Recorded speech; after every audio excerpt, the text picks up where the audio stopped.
In a recent op-ed in the New York Times, Dr. Zeke Emanuel suggested that we should think about what students engage in outside of the classroom just as much as in the classroom itself. Joining us right now is Dr. Zeke Emanuel. He is former White House health policy advisor under President Obama.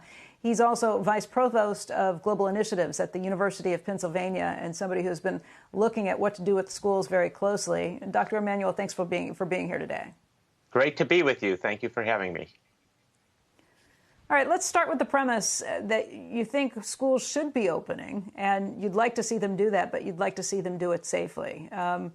What's at the top of the list? What does that mean for elementary, middle school, and for high schools? Let's start with that.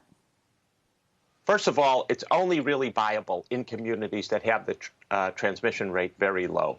You cannot consider opening in most states in the country now because their transmission rate is way too high, their test positivity rate is too high, and so there's just too much virus in the community. You open schools and some child or adult will come in with the coronavirus and spread it to everyone. If you have a test positivity rate low, then you have to think about dropping off students, the classroom, lunchtime, extracurricular activities. On the negative side, I think a lot of contact sports are out. That's not a good idea. Doing things indoors has to be limited. You have to what's called de-densify, reduce the number of children to allow physical distancing. You have to have face masks for the older children. You have to not use the cafeteria where crowding can take place. So you have to think through every step of the process and reduce the crowds, reduce the congestion, reduce time that kids spend with other kids and teachers.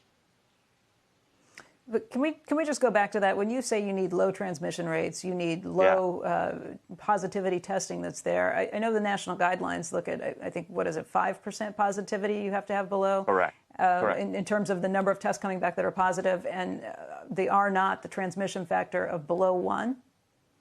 Well, we look at the number of new cases per 100,000 that you get over averaged over a week. That's what we're looking at. So if you think of 75 new cases in a week per 100,000 people, that's roughly 10 a day per 100,000 people of new cases, and that's a good way of looking at it. I will tell you that there are many, many, many European countries and other countries that are well below that 10 new cases per 100,000 per day. Italy, which we were making fun of in March and April, is in the 2 to 3 new cases per day range. So you can get down there. It does require a concerted effort, which we don't seem to be able to mount in this country at all. And that is the real worrisome factor, in my opinion. Schools are a harbinger of how well we're doing. Well, we've seen schools in places like Germany and Norway and others that have opened successfully. What are they doing correctly? What should we be following in terms of those guidelines? Or are you saying we couldn't do it because the community transmission is just too high?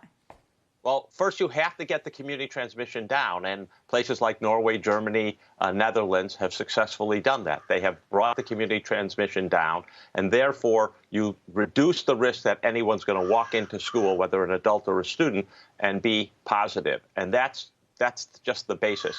And then they do reduce the class size, reduce the chance for random interaction. They pod students, so students go to class together, they play together, you do things outside to the extent you can, you keep the windows open. We also need to think about air filtration when we have to close the windows because of the cold. You need to have HEPA filters. All of this is very important. All of this is doable. It does take money, but most of it's actually a good investment when you consider all the things that schools make possible, including getting parents to full productivity at jobs. So, schools are vital for the students. They're also vital for the overall economy.